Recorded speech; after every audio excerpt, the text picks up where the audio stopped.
Welcome to Brave Healer Productions. It's time to experience what's possible.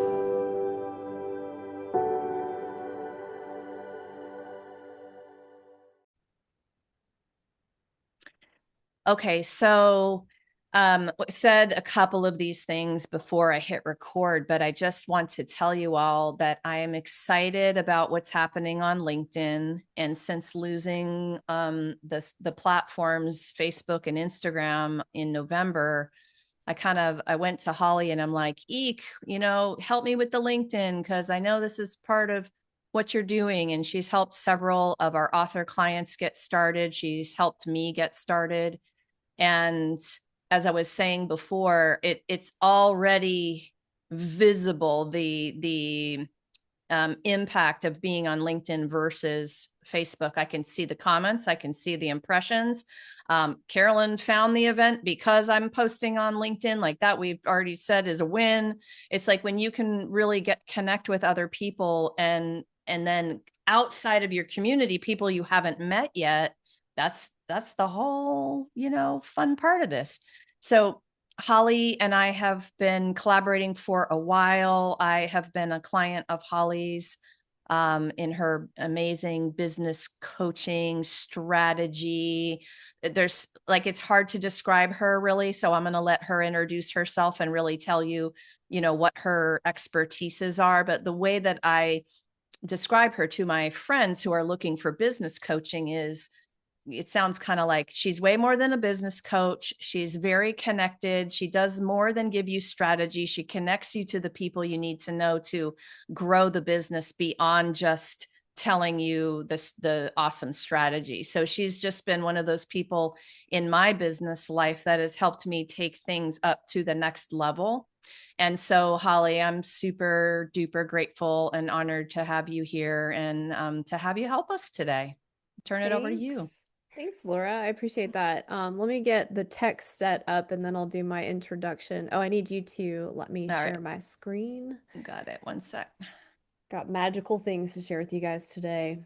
It's Okay, should be beautiful. good. Thank you. Let me get the right screen here, desktop 2, and then let me get my PowerPoint rolling. Boom. Can you guys see my screen? Say yes. Yeah, Thumbs we're up. good. Beautiful. All right. So, what I do, Laura, is a good description. I do a lot of things. So I came from corporate America and decided to work with small business owners after 4 layoffs. And at that point, basically, I wanted to give you a fractional person in a box. So I'm your fractional salesperson, operations person, marketing person, and strategy all in one. That sounds like a lot, but that's because I ran global programs across many companies, including Visa, which I'm sure all of you have heard, Treasury Wine Estates, University of California, Cal State East Bay, all the things. So I have worked across many industries, launching global programs, business to consumer, and I've been doing this a long time. Very passionate about now bringing this to small business owners, authors, and speakers, or our future brand name will be Changemaker Impact Co. because we help the change makers of the world, and that is you.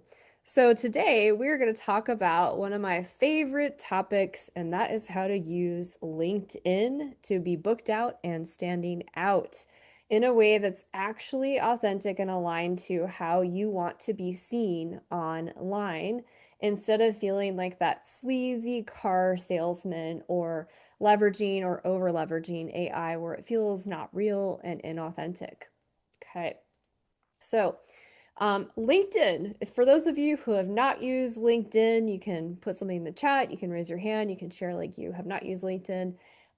However, if you're brand new to LinkedIn, it is a really beautiful platform. And the reason I believe out of all the social platforms, it's one of the best ones for you to be on is because number one, it's not as competitive for sharing content as other platforms like Facebook, like LinkedIn, or like Instagram, like YouTube. And so you can stand out from the crowd, whether it's advertising or just sharing your content. It's really important. And let me move my chat bar down here so I can see your chat stuff. Getting oriented. Beautiful. We used it minimally. Thank you, Julie. So, when you're using LinkedIn, why it's so crucial to share your content there is it's for the professionals of the world. So, if you're trying to reach more business owners and more professionals, this is the space you want to cater your content to, especially when you're trying to target potential clients, potential referral partners, which we'll dive into more in a moment. And it's really where the decision makers are, the serious people in the world. And you can even target anywhere, any kind of industry, including the trade industry.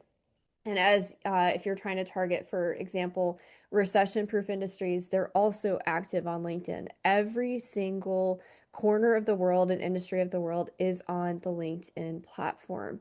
So you want to start consistently sharing your cohesive message, your cohesive calls to action on the LinkedIn platform. So, if we talk about having authority on the LinkedIn platform, there are a lot of different opportunities we have. First of all, you have a huge audience, and how it works on LinkedIn is the more followers and connections you have, kind of think about it as like a spider web. You grow from there to having more second degree connections and then third degree connections. So, the bigger your pool of first degree connections are, the more likely your message will become more viral on the platform. Because somebody who's a second degree connection could like your content and then it shows to their first degree connections. And just imagine all of a sudden you have an influencer like myself on LinkedIn that has over 20,000 followers, likes your content, comments on your content. It then goes to my entire network of LinkedIn contacts and then their entire network. And we have quite a few influencers within our space. So you can just imagine the power of reaching more people because of how LinkedIn is designed. It's also a really untapped space for authors. A lot of authors, they get super excited about their initial launch date. They do all their launch week checklists, and then they forget about the ongoing marathon of marketing. This is just like anything else in the world. How you market one thing is how you market everything. So we need to have consistent messaging regardless of what we're, marketing, and that includes your book. And what's beautiful is your book has so much content in it. Why can't you take really beautiful sections of that and have a little blurb from your book and share a story around it and then say, hey, if you liked this, buy a copy of the book. It's very easy to market your book on the platform. And as you probably know, or might need a friendly reminder when it comes to marketing, we need to repeat things pretty consistently because the world is even noisier than it ever has been today because people are using platforms like AI to generate content. Creating content is very easy today, so we need to repeat our message consistently multiple times to be heard through the noise and for people to remember what you are about as a brand and the services that you provide. LinkedIn, however, has less noise than other platforms and has less competition for advertising than other platforms. So you'll notice the platform is really targeted for professionals and has more intentionality around the posts. You're not going to see as many just random ads in your LinkedIn feed. You're going to see connections in your LinkedIn feed. So, this is why we want to leverage this platform versus wasting countless dollars on the Facebook algorithm for advertising. If you were to choose two different platforms to do advertising behind, after you've done some content testing through organic posting, I would recommend number one, LinkedIn, and number two, YouTube, because they have less competition and less noise than other platforms. Think of big corporate companies, they're using Facebook and Instagram. So it's very noisy, very competitive, and it's very difficult for small business owners with smaller budgets to be seen and heard. You can also build a lot of traction on authority around your niche if you're intentional about what your message is and what specifically that season you are marketing on the LinkedIn platform. So, for example, Laura mentioned I do a lot of things. If I try to market to every single thing that I offer on my LinkedIn profile, that's going to be very confusing, it's not going to work, and it's not going to be targeted. However, if I say right now I'm in a season of trying to attract more people for consulting, and I all my things on my messaging on the profile is around consulting, all of our calls to action around consulting, that will work. It is cohesive. So we'll talk more about your profile later, but you want to have very specific strategies for different seasons of what you're marketing and targeting and how you want to be an authority in what specific niche. All of your content should be around that. Okay.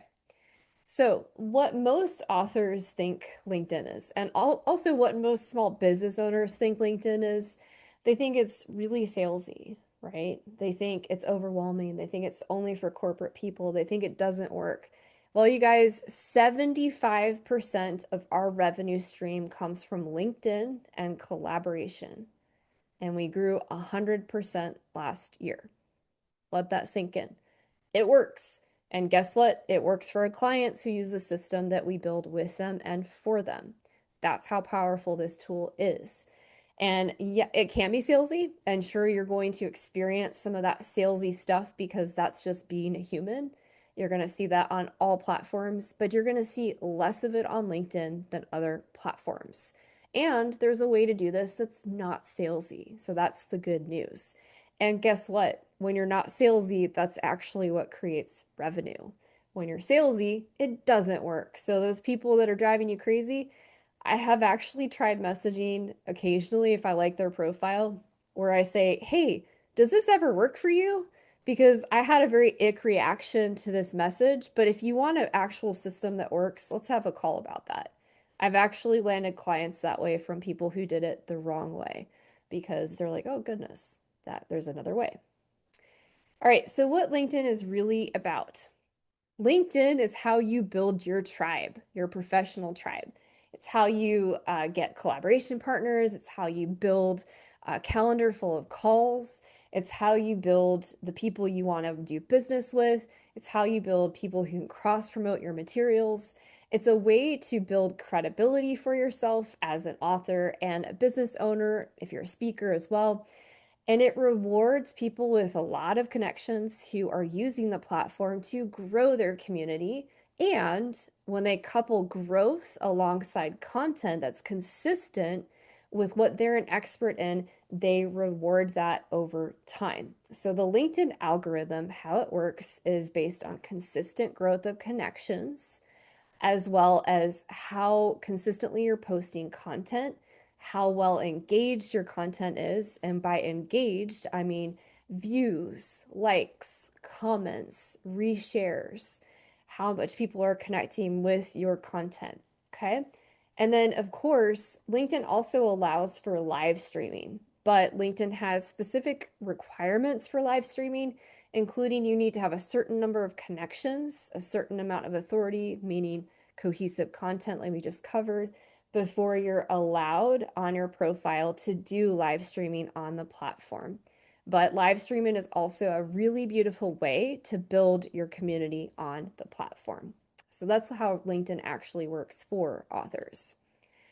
So, when we talk about relationship marketing, which is really what it boils down to, LinkedIn is about relationships. And the reason the LinkedIn platform has retained so much power and credibility is because, sure, they've added Sales Navigator, they've added an HR piece to it, but they've never lost sight of their North Star of they are about building relationships. Originally, it was about building relationships for your career. Start off with using it for your resume and to network into different companies for job opportunities. Since then, it's become so much bigger than that, and they just add different bolt ons to make it more accessible to people who want to sell on the platform or people who want to hire on the platform. But they've never lost sight of the fact that this is for relationships and it's for building community. So your visibility matters, building trust matters, and how you use the platform needs to align to what the platform is about, which is about offering value, offering introductions, building law of reciprocity, which means giving, or if you've heard from BNI, givers gain. That's the same essence of what LinkedIn is about. It's about giving to your connections so that you are able to build trust and you're able to get more from them afterwards. But as you know, when people give things to you, you're much more likely to be generous with them because they've added value to you, your business, and your life. So I want to talk about the 4 Ps. This is the most important thing I want you to walk away from, not just from LinkedIn, but from how you build every relationship platform you have for your business. So it could be your CRM, your client relationship management portal, it could be your email list, it could be your champions list, it could be LinkedIn, it could be a different platform. I want you targeting the 4 Ps every single time you're building your business list. Okay.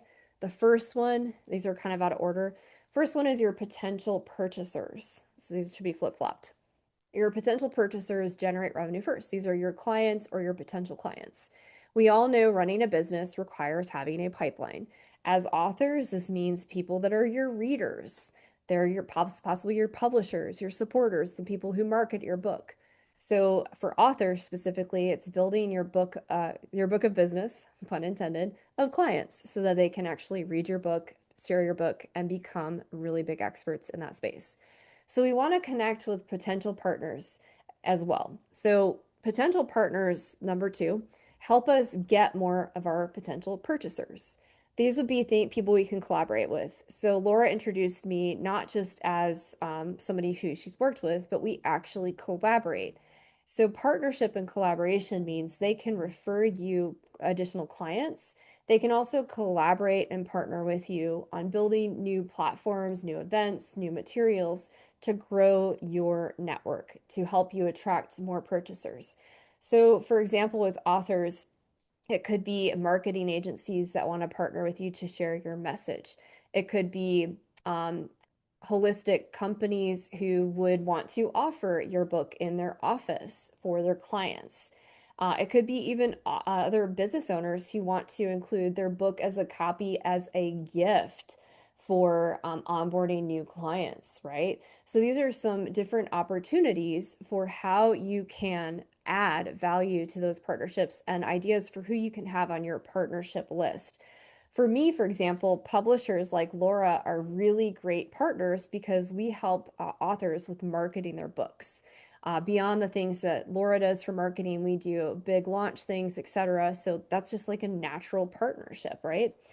And we also work with marketing agencies and a lot of other different partners. So start identifying who your partner list is. And I think Laura put some things in the chat here as well. So if you have questions on that, she has additional resources around that. Number three, platforms. For those of you who also speak, especially with the book launch, this could be including like getting guest opportunities on podcasts, radio shows, TV shows.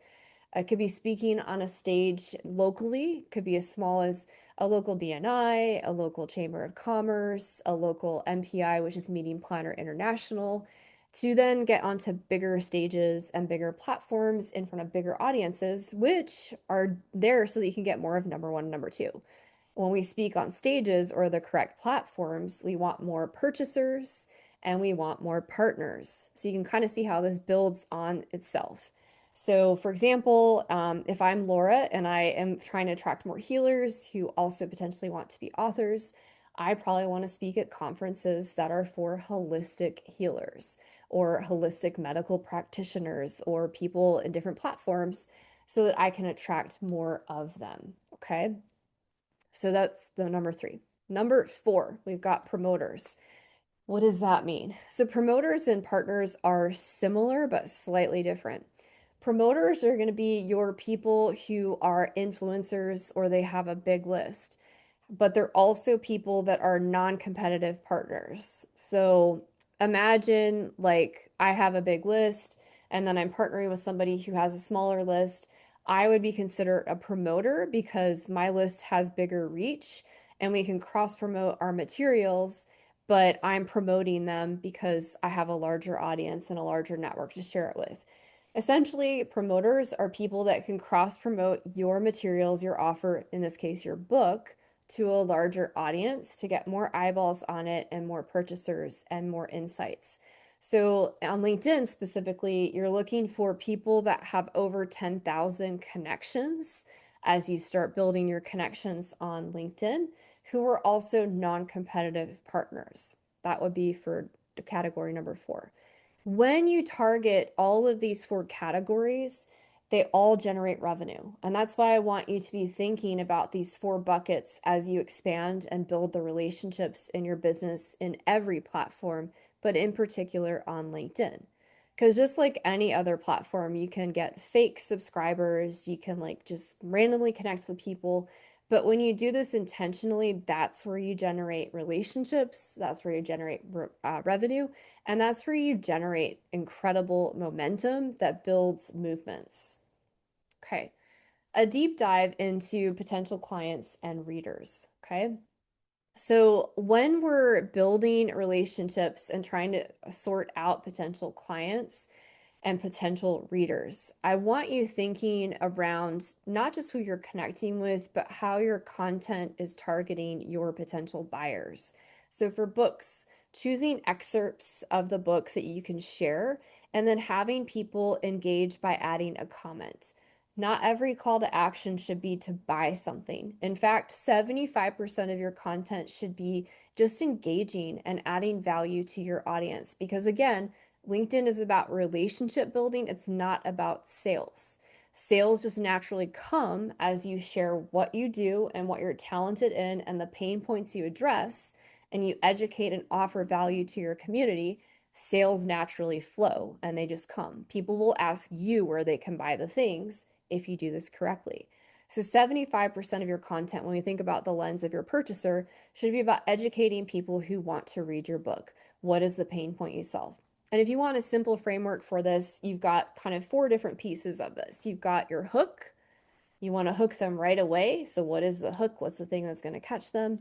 You've got your pivot. So when you come from that pain point of where you hooked them, what was the pivot? You've got your education or what you teach them. And it could be a really short thing you teach them. By the way, you don't need to teach them everything and give them everything. You want them to come back to you for more. And then you've got your call to action as the 4th piece. Now, calls to action, again, 75% of the time is just like this, comment, say yes in the comments. That's it. 25% of it is sales, which also includes subscribe to my thing, sign up for my event, buy my thing. Those are all considered sales in the eyes of your purchasers or potential purchasers. So be very intentional about 75 to 25% breakdown as you infuse content to attract your ideal purchasers. The other thing to think is even though they're connected to you, you might not have a call right away. Some people will initially get on a call right away because they're like, oh my goodness, Laura's a publisher. I want to publish my book. Let's have a call. And then other people, they're not ready yet. They don't have a big enough pain point. They don't have a need for a publisher yet. That doesn't mean they won't in the future, and it certainly doesn't mean they won't refer you friends in the future, as long as your content keeps you top of mind on what you're an expert in. Okay. So keep in mind that your content is equally as important as the connections that you're inviting to join you on the platform. Holly, And what was yes, the third one again? Hook, pivot. education. Thank Charlene you. put it in there for Thank you. you. Thank you. Yes, thank you, Charlene. Such great students. Hook, pivot, education, CTA. Beautiful.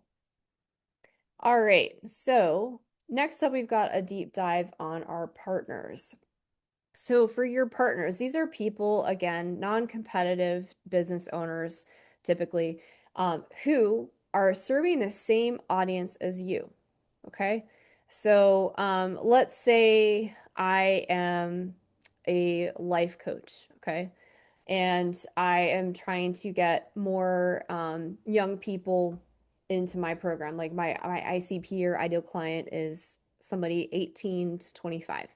I might partner with colleges or high schools or education programs or even counselors because I'm doing something different. I'm doing life coaching. I go deeper in a different way.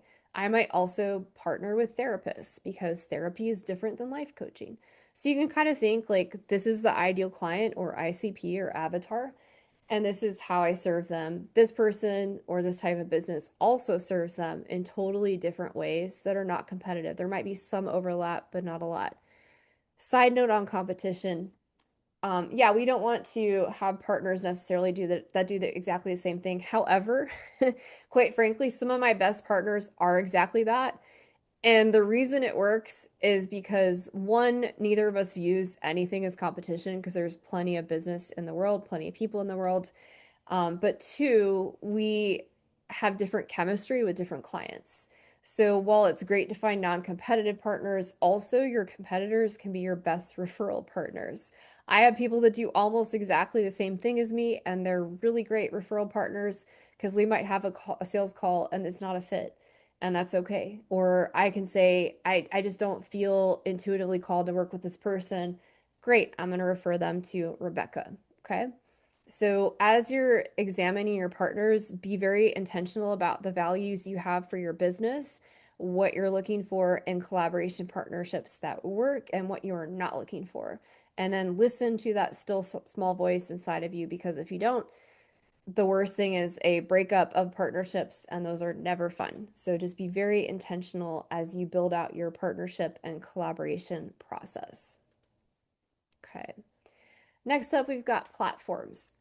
So, for those of you, a lot of authors are also speakers, or at the very least, when they launch their books, they do, readings or they do a lot of speaking.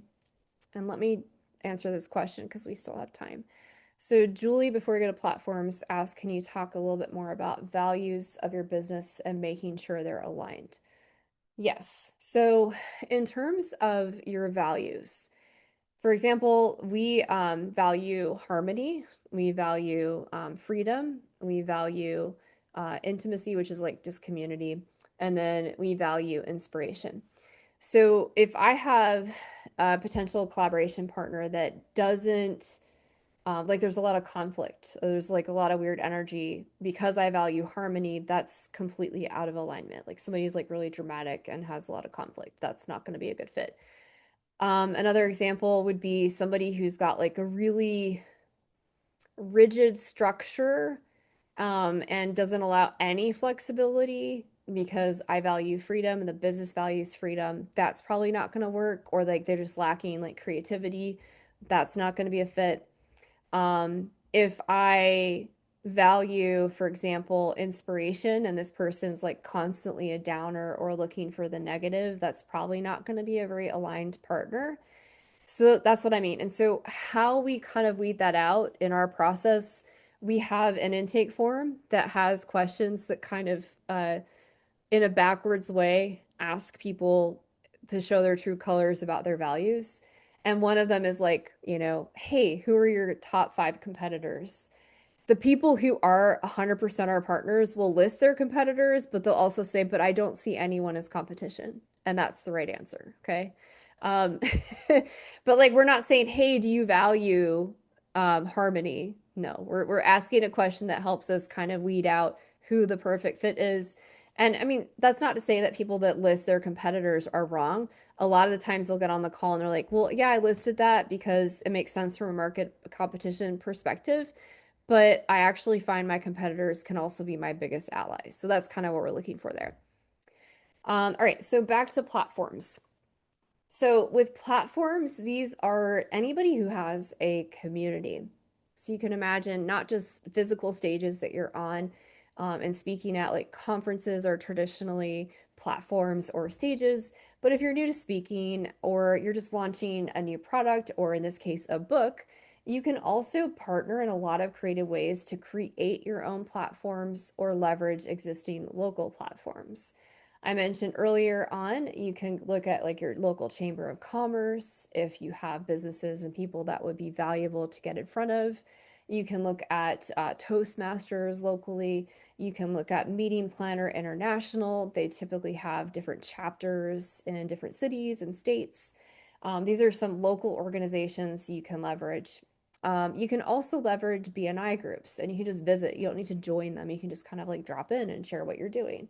You can share that you've launched a book and have people be part of that. So these are just a few different local things that are very easy to get in front of and speak on if you're new to speaking and you want a local presence. Then we've got a lot of other stages out there. It's also fairly easy to get podcast guesting opportunities. There's platforms like matchmaker.fm. There's Podmatch, there's a million different platforms. And if you go for these smaller, newer podcasts, the ones that are in the top 5% or higher, it's not that difficult to get onto podcasts to be a guest and to maximize sharing that message. Side note, make sure when you do that, because I host a podcast, do not do just like the guesting and never share it. The whole freaking point of getting a podcast thing is to then share it out and then backlink it on your website so that you have the SEO optimization and the marketing that you wanted initially. So, little side note, make sure you do that.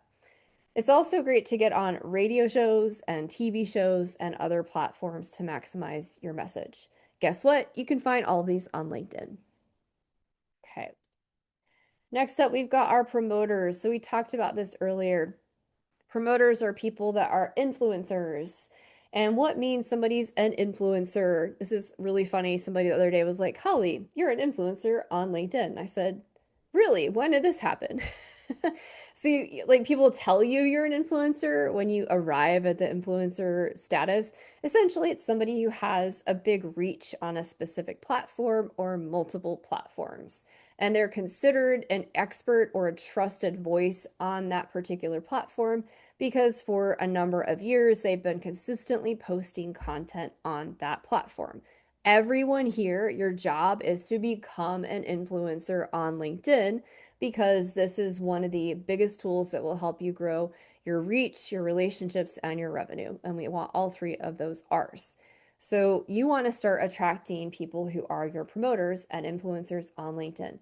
This means working with people who are potential purchasers, potential partners, and potential platforms that are also people with big reaches on LinkedIn. They've got over 10,000 followers on the platform already. These are the kinds of people you want to go out of your way to build really beautiful relationships with because they have massive reach on the platform. So that's not to say that people that have a smaller reach aren't as valuable. Some of my best referral partners are completely not very active on LinkedIn. They're delightful humans, but I'm just saying it's really great and it's a beautiful gold mine when you land people who are promoters and partners that have a really big reach, because then you can do so much more together and offer more value to more people because you have more influence. Okay. Next up, the author visibility ecosystem. So we've been talking a lot about content and relationships throughout this conversation. We haven't talked a lot about profile other than I touched on when you're marketing one thing, you want to make sure you're targeting that thing on the profile. Before we do that, Laura asked a quick question. Would you say the difference between followers and connection? Ari, your numbers, we want connections. Yes. Great question. That is a little more complicated, so I'm glad you brought this up.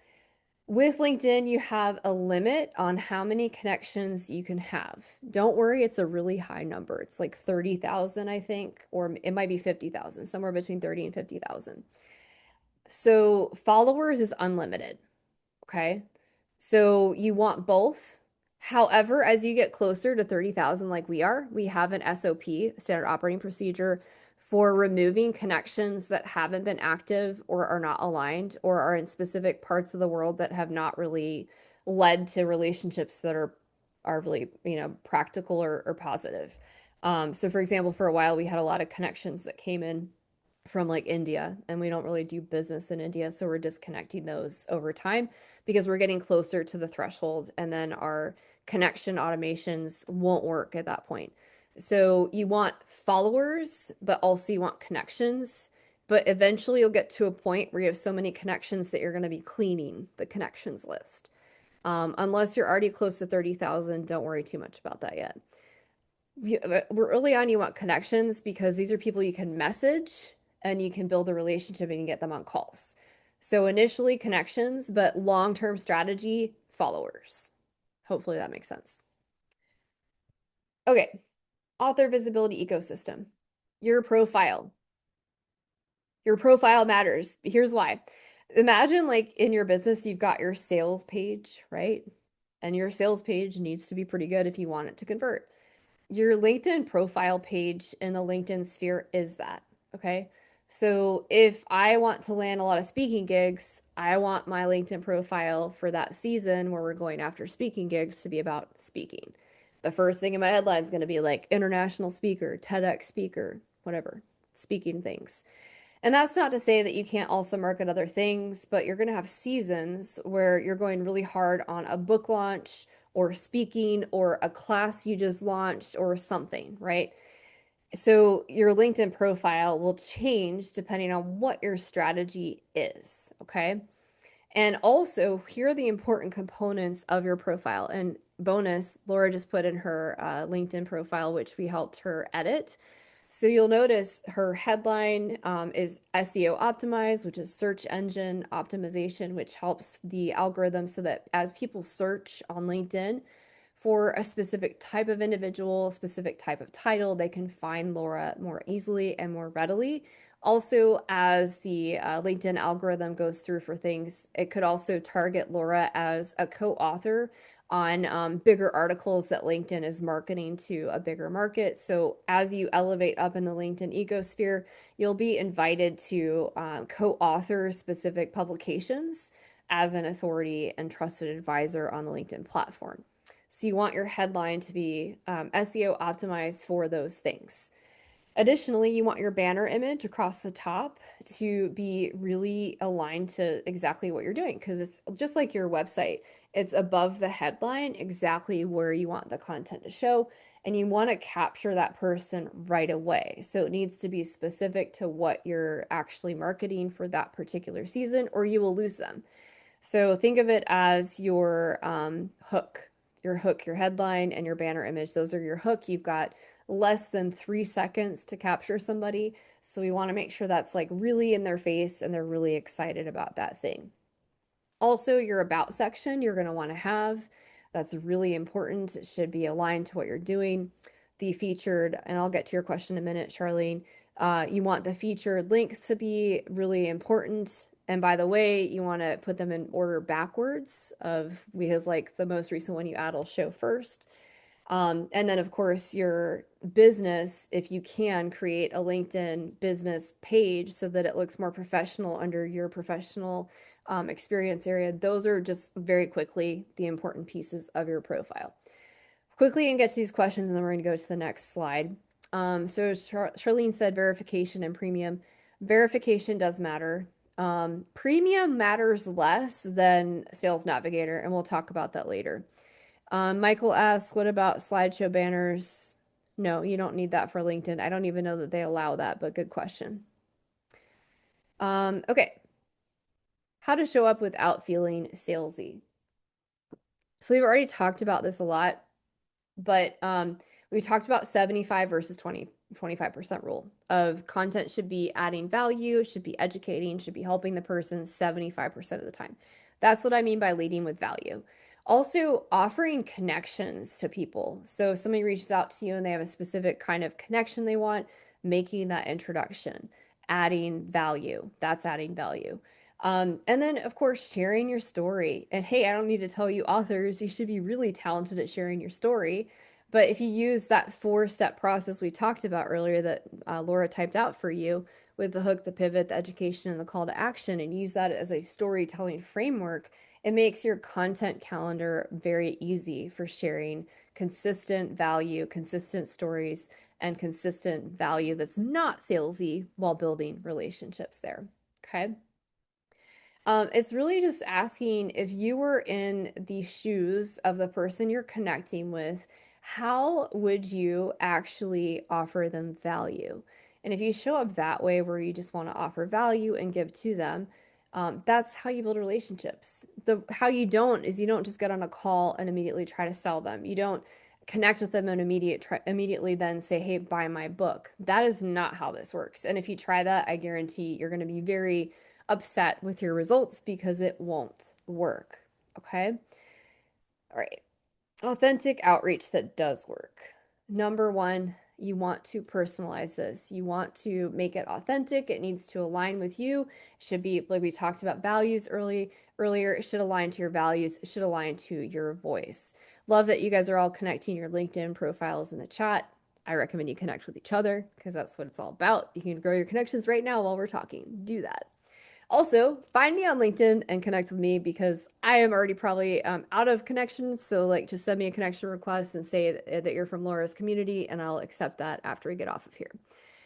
So do make it personal, reference how you can help them, reference what you liked about their profile.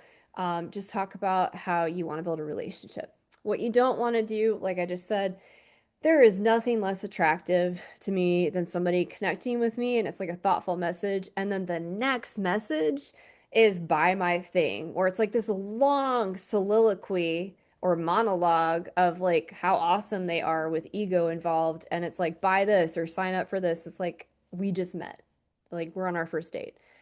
Don't do that. Don't sound robotic. And you guys are writers, but short and sweet is the way to do this in messaging on LinkedIn, as well as your posts. Keep in mind, we have so much content out there. We have very, very short timelines and time spans to collect and like connect with people. So be short and sweet and really pack a punch and be concise. Okay. All right. Let's talk about automation. So first of all, if you decide to automate some of your LinkedIn messages, which is something we do with our clients, we set it up for them.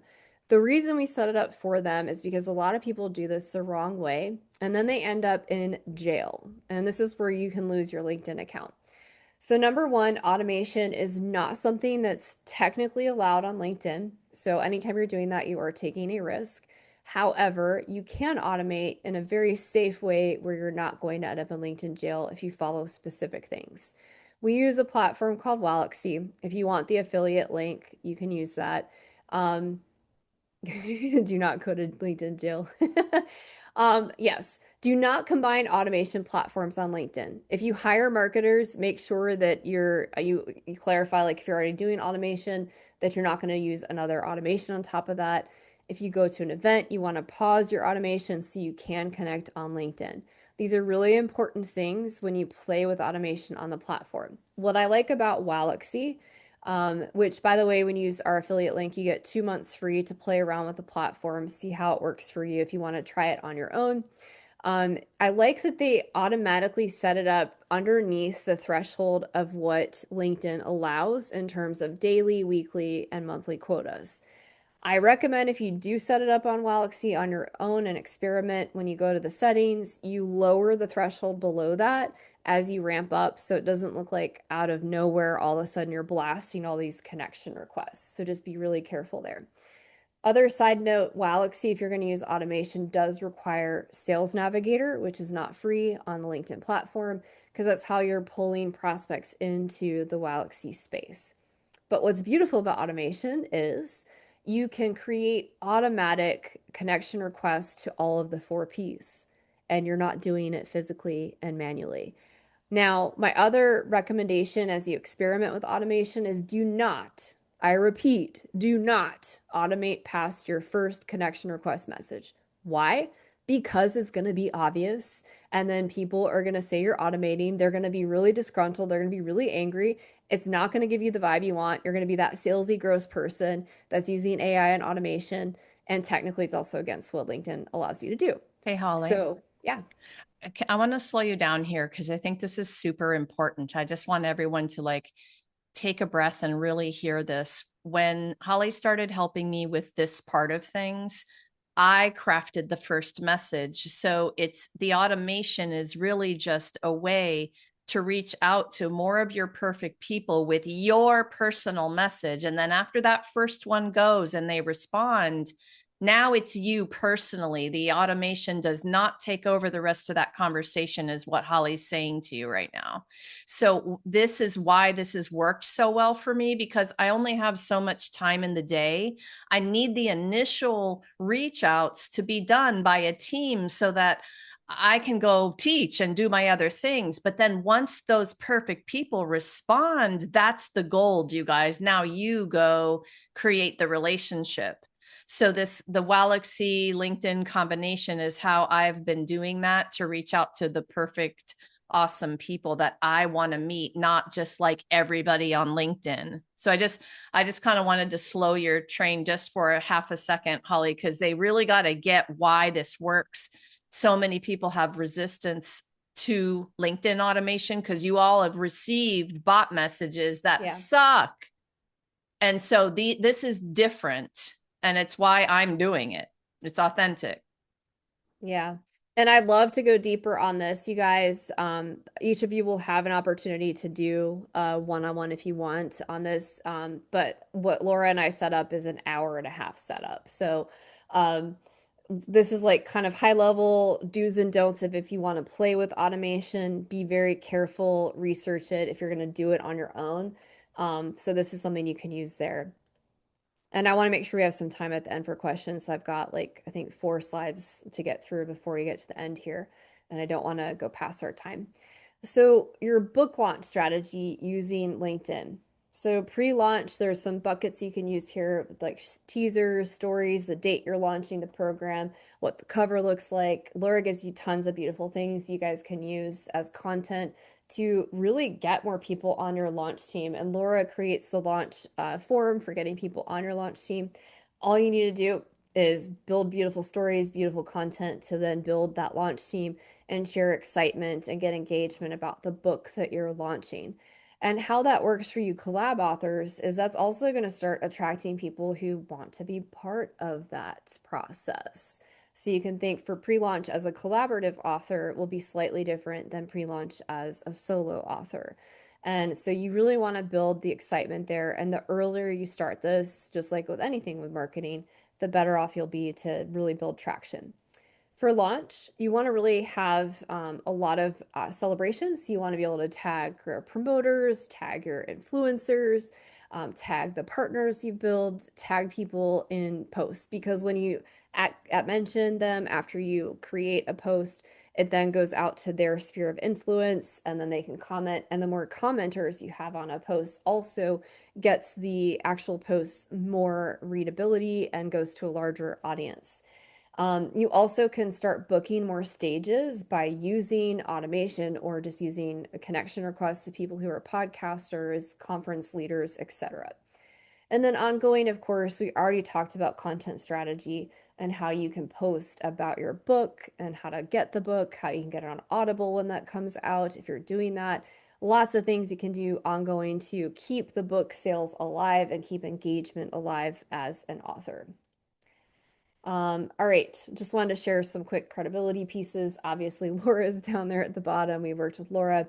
Noelle Russell is one of our clients who New York Times bestselling status. She just booked her next contract, and we're actually talking tomorrow about doing her next book launch.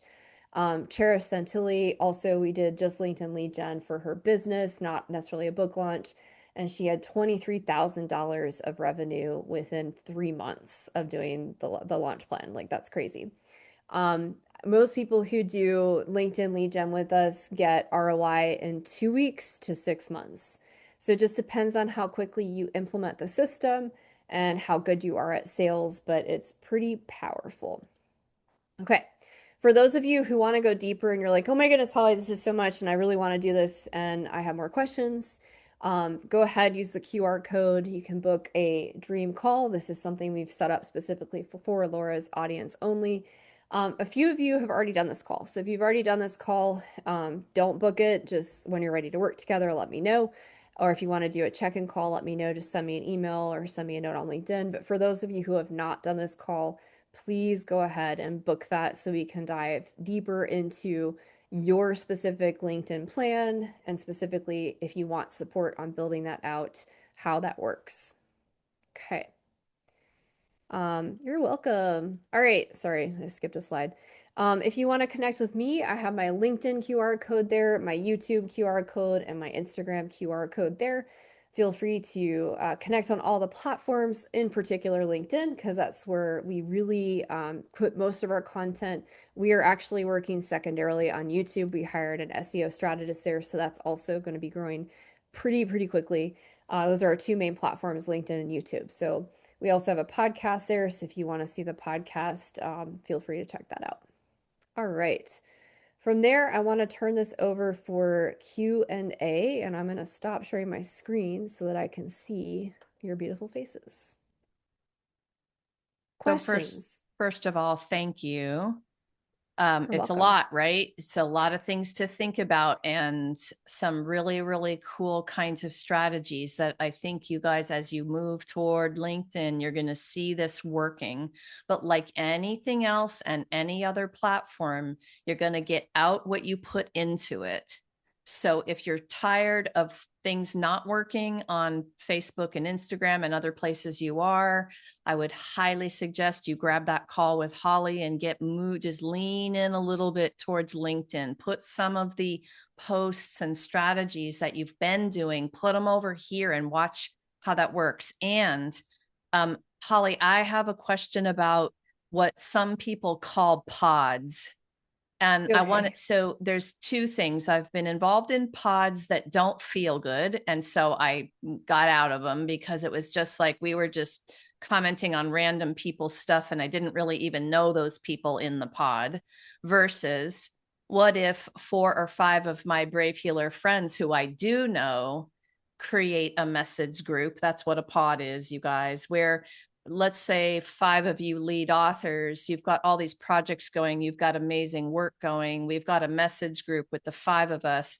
Laura has a post on her LinkedIn profile, so she drops the link there for you in the little group, and now you guys easily know to click and you can comment and help me out and I help you out. So Holly, comment on pods, would you?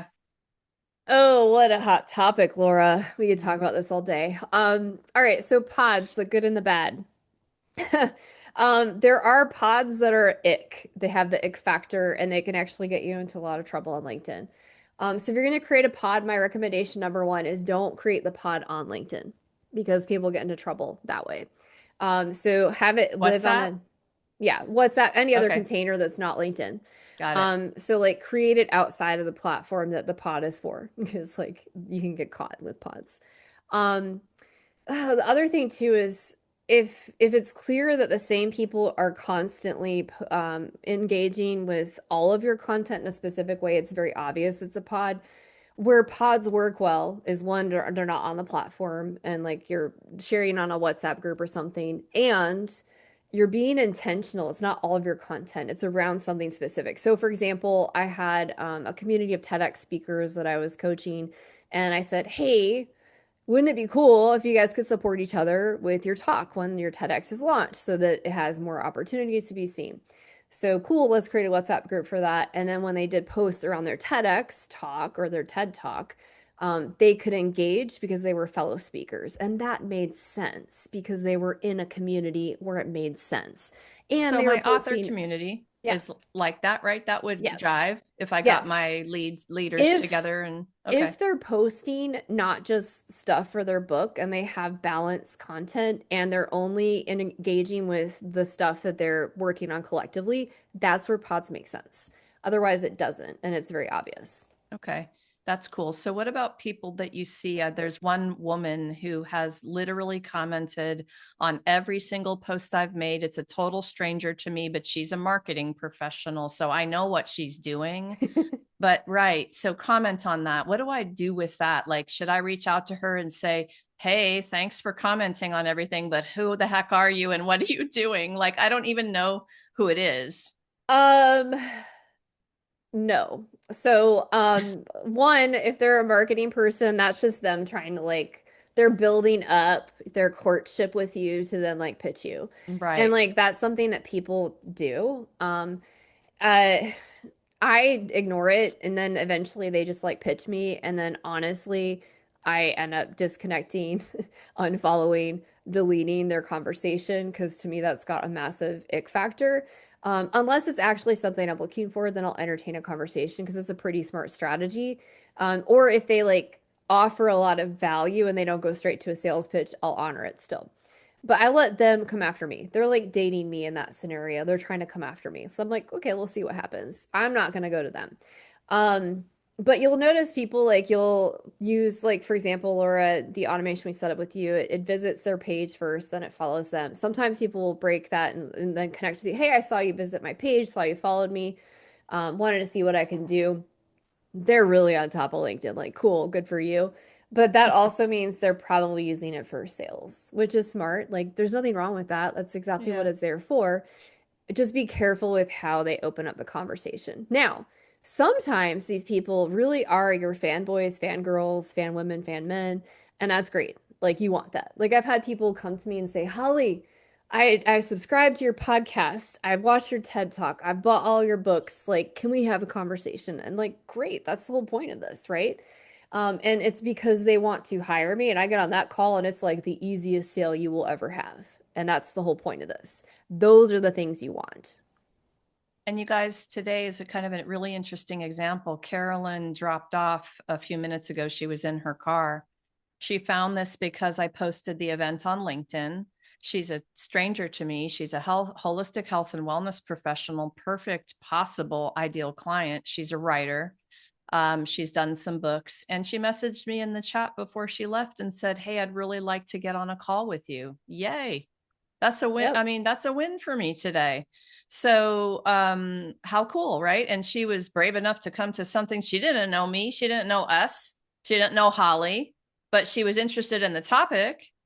And now she wants to talk, about all the other stuff we do. So, thanks for that, Holly. But you see Um, how the process we're doing with Laura is connecting, giving, offering value, educating, like on a platform like this, giving, giving, giving, giving. And then the person is like, hey, I want to have a conversation. Ding, ding, ding. That's exactly the point of this. mhm. Yeah. What other questions you guys have? Maybe one more burning question? Depend. Yeah, Anne So Marie, go for quiet. it. I know. I was just looking at my LinkedIn and some of the more recent. I'm still learning LinkedIn, and I've hired Holly, and we're working on stuff. I've noticed that the connections and the followings. Some guy just, oh, I mean, I connected with him with Walaxy, and I think he's even in British Columbia, which is my province, and he has over 10,000. What's the first one? Followers? Followers. Yeah. Beautiful. And then over however many connections. And I thought, at first glance, because I only looked really quickly, we have nothing in common, except I want his connections. So I'm like, hey, okay. So I think he said something like, sounds good with, connecting or whatever. But can you, I know you talked about it briefly, but can you explain the benefits of connecting with someone who has a lot of connections and followers? It just allows your message to get further. Yeah, well, first of all, you and I have an hour after this, so like we'll dig really into Yes, we that do. and how you're going to use that. But for the people who are listening, you want like an extra nugget of wisdom here. So basically, you can imagine like you build that relationship and then you start posting things, and that person likes your content or engages with that content. Then it goes out to his or her entire audience, right? So, and then of course, as you and I have talked, we want to get him on a call, him or her, with I Yeah, think he says a him. So, yeah, we're going to work on booking a call so that you can find ways to offer value and build the relationship. And one of the things you'll talk about is, hey, what are some ways we could cross promote things to our audiences? Is there an event we could right, do together? Is there something I could offer that's a value from the work that I do that would be valuable to your audience? By the way, I'm happy to do the same with my audience. Okay. And just right. because your Okay, list is smaller, don't like think small or have imposter syndrome. Some people who have big audiences, if you have something really valuable or they resonate with you and you like introduce them to a few people, they want to get back to you. You'd be shocked. I have people that have like 100,000 followers. They're like, Holly, please write this thing for me. I'm like, okay, small Holly, I've got like 24,000 followers. Like, okay, cool, great. So people are generous when you give to them and they can smell generosity and authenticity. When you show up like that on LinkedIn, it's powerful. okay, okay. Okay, I trust you. I don't know. Well, for that specifically, Emery, we have an hour. Like we're gonna dive into all kinds of fun things, okay? Yeah, I know. Yeah. What else, you guys? Anything else? You full? This was just awesome. Just want to say that. Thank you, Michael. I appreciate that. I'm glad it was valuable. Yeah, I I just have want to another chime in too. question. Sorry, someone else. Sorry. Go on, Anne Marie. When I go to LinkedIn, when you go to Facebook, you have a feed, you get all this stuff. I don't feel like I have that in LinkedIn, and I know I'm new and I haven't posted a whole lot. I'm gathering that as we go, the connections we'll have, and I'll see more of this person with over 10,000 connections and whatnot. I'll see more of their stuff as well. Yeah, Because Anne I Marie, feel I'll like show I you don't how see to enough. see that. There is a feed on LinkedIn, and I'll show you how to get there for sure. Yeah. Okay. Yeah. Charlene, I think you had something too. I just wanted to chime in and follow up on Michael's comment and Laura's comment. Yeah, I'm full. But I'll be in touch, Holly, and we'll set up a time for us to move forward next steps. Awesome. I'm Yeah. excited, Charlene. Can't wait. Me too. Me And you too. guys just, the legacy business partnership building strategy that I've shared with everybody, this is the idea. It's like when you find partners like Holly. So Holly and I are like, hey, what are we going to do here? And Holly's like, well, I'll do a special session for anyone, from your author group. And that's her give, right? You guys can set up this session with her. So I hope you all did it. Go take her up on that session because it's going to help you just get a notch further. It can be overwhelming. It's a lot. And so you're going to need someone to hold your hand a little bit until you're like in it and rolling. And I am admittedly still working it, not quite there yet. I don't feel perfectly 100%, but it's just, learning curve. Jonathan is helping me and helping me set up a system so that I can really get that going. So yeah, just hang in there, And friendly reminder before we close this out, because this message has come up for like 3 different ways today from Universe, Spirit, whoever. Um, the journey has duplicity. So if you're feeling overwhelmed, there's also excitement. So just honor the overwhelm with the excitement and try to lean into the excitement a little bit more than the overwhelm and realize this is where the growth happens. Yeah, nice. It's a nice way to reframe the overwhelm. It's kind of like purpose driven fear. It's got that little tinge of excitement to it, and it starts to feel like, oh, but that can be a good thing, right? Yeah. So, Holly, thank you so much for being here, for teaching the community. If you guys are watching the replay, reach out. In fact, let's see, you showed your QRs anyway on the replay, so that's how you Yep. guys go and grab that from Holly. Okay, so back up in the replay and go wave your phone at that QR code.